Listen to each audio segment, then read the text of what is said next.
I want to talk about a legendary fighter in the sport of boxing, but I'm going to talk about him as a person. First, let me just give you a little background on Rocky Lockridge. Rocky Lockridge was a really good champion. Okay, he had strove to get. He was a super featherweight champion. He fought at featherweight. He tried to get the featherweight title. Eusebio Pedrosa. You know the Pedrosas. I think a descendant of Eusebio. He's a world champion right now. Long reigning one as well. Highly avoided. Can box. Okay.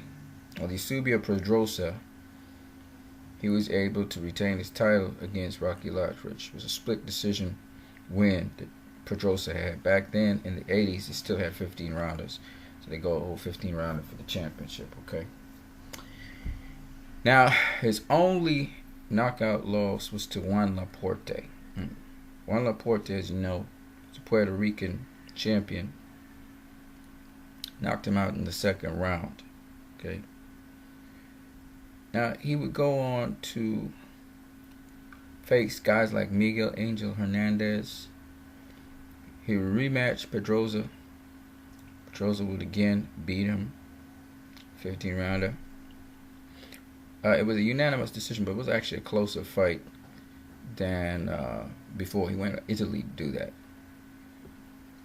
He beat guys like Cornelius Boza Edwards. You know Boza. And then he goes on to face Roger Mayweather for the WBA Super Featherweight Championship. So he goes up to Super Featherweight. And he knocks out Roger Mayweather in the first round. Okay, goes on to defend his title successfully twice. Faces the legendary Puerto Rican fighter Wilfredo Gomez. And he has a close fight with him, but he loses that close fight. Another 15 round. 1985, right?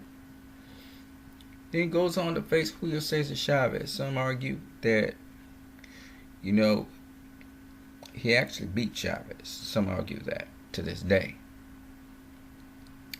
Chavez wins a majority decision. I'm saying what people argue, okay? It doesn't necessarily mean.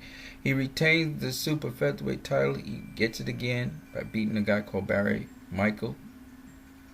Defends the title successfully twice and then faces Tony the Tiger Lopez. Knocks down Lopez in round 8. But in the end, Lopez gets that unanimous decision victory.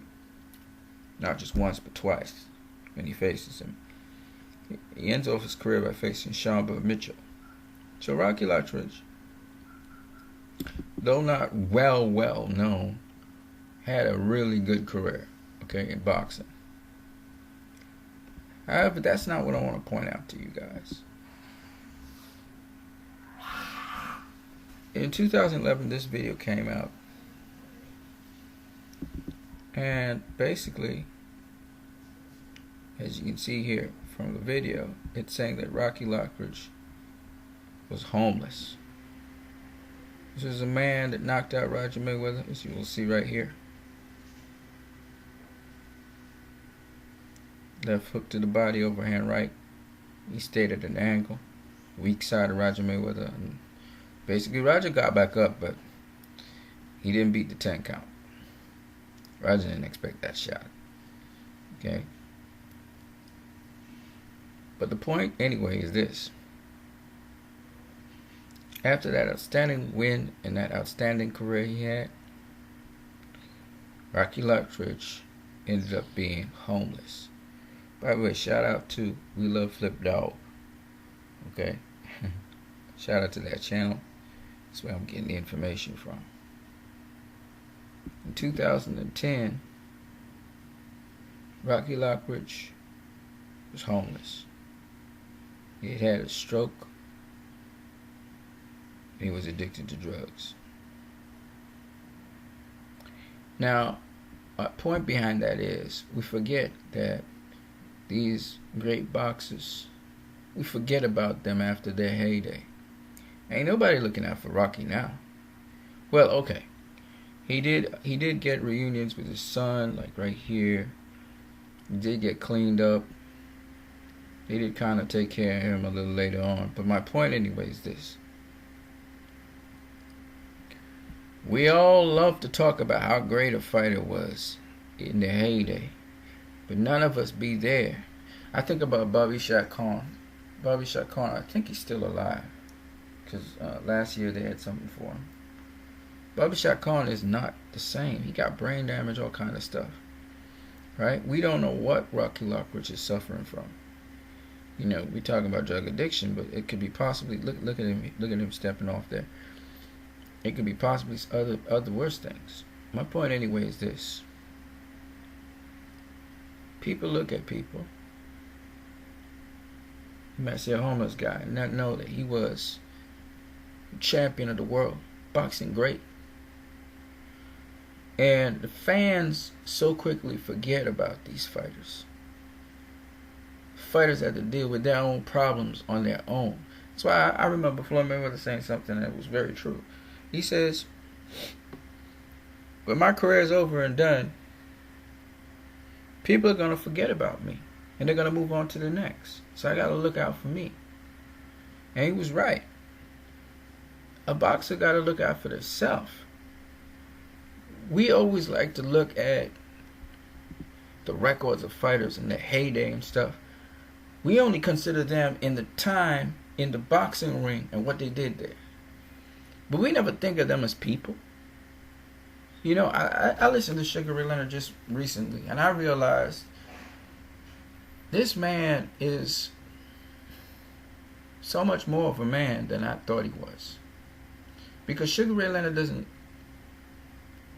only see the boxing career of a fighter, but he also sees the fighter. He sees the person. He cares about the person. You know, this is sport, and we talk a lot about sports. But every now and then, I always do a video on people. You know, we don't care about what happens to the boxer. Oh, yeah, just let him just go in there and bash somebody's brain in. You know, heroic fighter. He's a great champion. He's heart of a champion.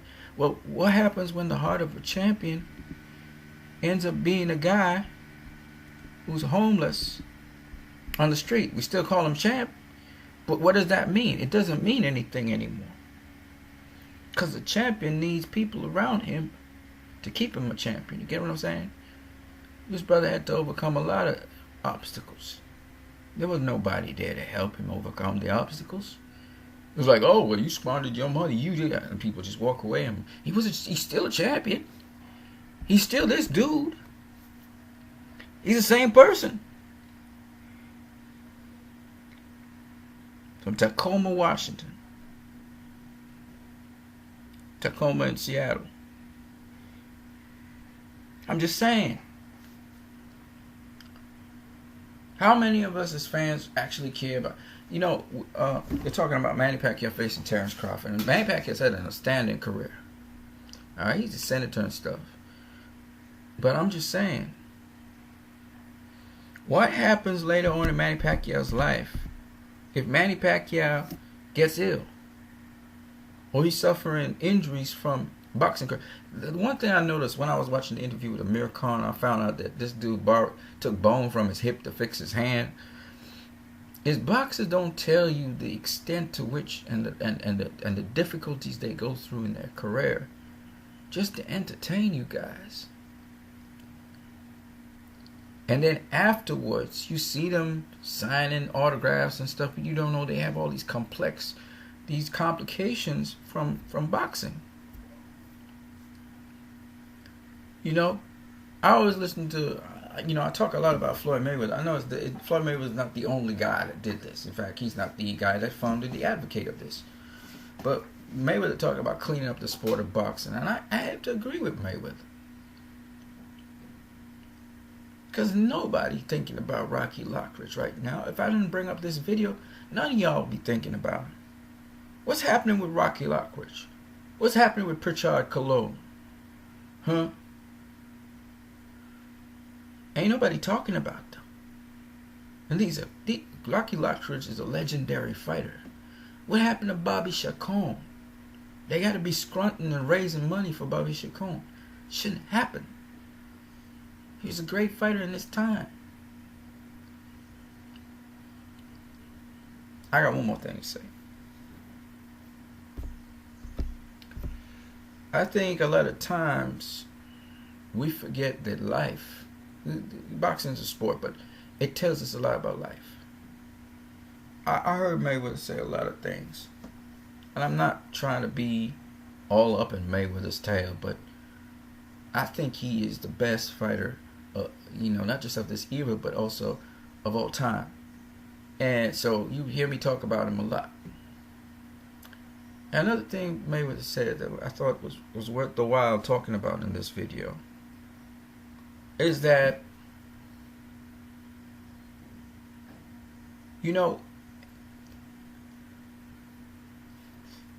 people talk about, well, Mayweather's trying to protect he doesn't want to lose. Well, guess what? In life, you lose a lot. You can't avoid failure. It's part of life. Ask anybody. And so Mayweather said he lost loved ones. He lost in so many ways. He's taken many, many losses. And in boxing itself, he's lost. So, when you're dedicated to a craft, it doesn't necessarily mean you don't lose. But it's how you respond to losing. And another thing he says is, a true champion can take a loss and bounce back. I remember Manny Pacquiao so many times. From his knockout to his losses, and he bounces back every single time. These are life principles, people. But what I'm trying to say is this. When somebody's down, think for instance Rocky Lockridge. Man's a champion. Done remarkable things.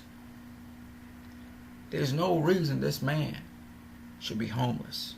I don't care what drug problems he has. Of course, it's still up to him to choose to want to be better. But at the end of the day, there's no reason this man should be on the side of the road. And you hear a story. By the way, shout out to the channel that covered this. Alright. It's We Love Flip Dog, so you can check it out.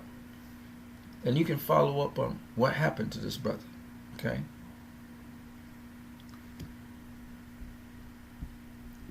How we treat people who we supposed to admire and love and appreciate and be inspired by, how we treat them says a lot about ourselves, man. So I decided to make this video on Rocky Lockridge. I'm going to make another video on Roy Jones Jr.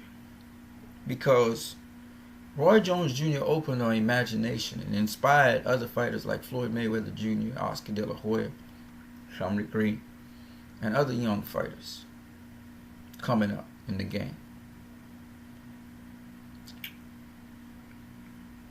And Roy is humble enough not to toot his own horn. You know what I mean? So, we're going to talk about Roy Jones Jr. next. You guys have a great one.